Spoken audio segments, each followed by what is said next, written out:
Grève des fonctionnaires, 155 000 membres de la fonction publique sont toujours en grève ce matin, 11e jour. Sauf que je vous rappelle que le syndicat, l'Alliance de la fonction publique du Canada, étudie présentement l'offre globale qui a été déposée hier par le gouvernement.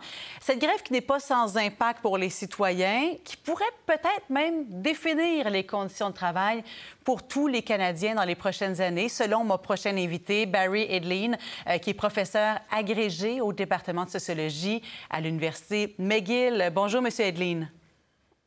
Bonjour, Caroline. Merci de prendre le temps de nous parler ce matin. Dites-moi, quelle est votre analyse du conflit de travail qui en est à son 11e jour maintenant?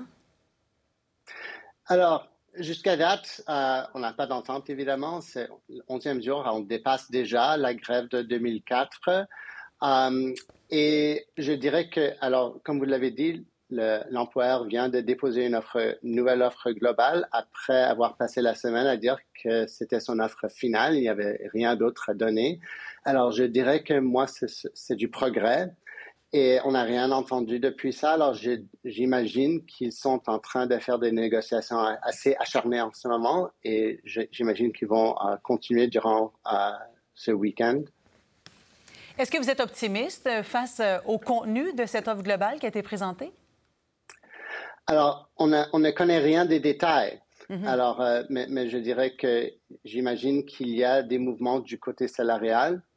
Comme vous savez, il y a le gouvernement qui propose 9 %, il y a les syndicats qui proposent 13,5 %. Alors, et Mona Fortier disait qu'il n'y avait rien d'autre à donner, mais je dirais qu'il y a quelque chose d'autre. Mais il faut savoir aussi qu'il y a aussi beaucoup d'autres enjeux à part de la question salariale.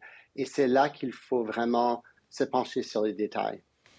Quels sont les enjeux qui sont portés à votre attention, là, qui vous semblent les plus importants à souligner ce matin? Alors, il y a beaucoup d'enjeux du côté du contrôle sur les conditions de travail. Alors, la plupart des Canadiens savent qu'ils passent la plupart de leur journée au travail. Alors, on veut avoir un peu de contrôle sur ces conditions de travail. Pour les fonctionnaires publics, la question du télétravail, c'est vraiment en avant-plan. Et ça, c'est vraiment quelque chose où le gouvernement ne veut absolument, jusqu'à date, ne voulait rien discuter du télétravail en tant que dans la convention collective. Alors, on va voir si ils veulent en parler maintenant.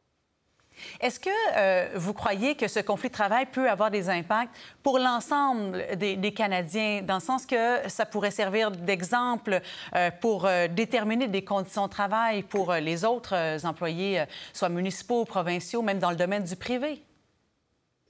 Effectivement, alors un contrat à cette échelle-là, à ce niveau-là, avec 155 000 travailleurs, c'est quelque chose, il y a un effet symbolique, disons, où ça établit un standard que les autres employeurs peut-être vont essayer de répliquer.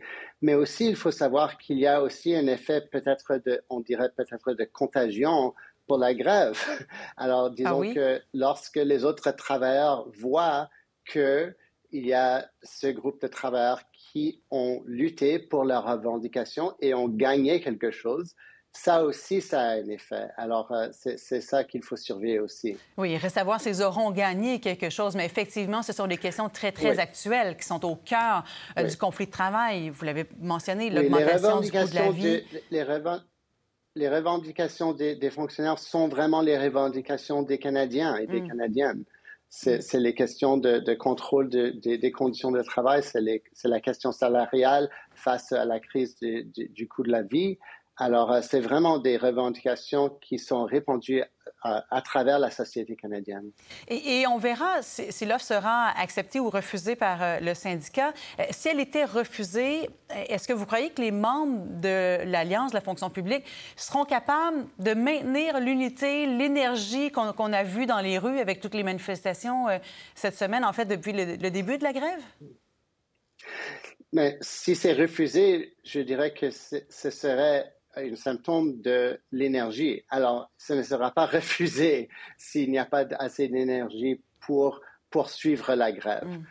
Mais c'est vraiment ça qu'il faut surveiller. S'ils ont la capacité de poursuivre la grève, de maintenir la pression, parce qu'on voit que c'est vraiment ça qui fait qui fait bouger le gouvernement, disons. Alors, ça fait 2 ans maintenant depuis qu'on fait les négociations avec aucun mouvement du côté du gouvernement. Et c'est maintenant, là, avec une grève de 155 000 travailleurs, qu'on voit qu'il y a du progrès. Alors, s'ils arrivent à maintenir l'énergie, à maintenir la grève, je dirais qu'il va y avoir du progrès. Alors, on verra quelle sera la réponse qui sera donnée par la partie syndicale à cette offre globale qui a été présentée hier autour de l'heure du midi par Ottawa, par la partie patronale. Barry Edlin, professeur agrégé au département de sociologie à McGill, merci infiniment d'avoir été là. Merci à vous. Au revoir.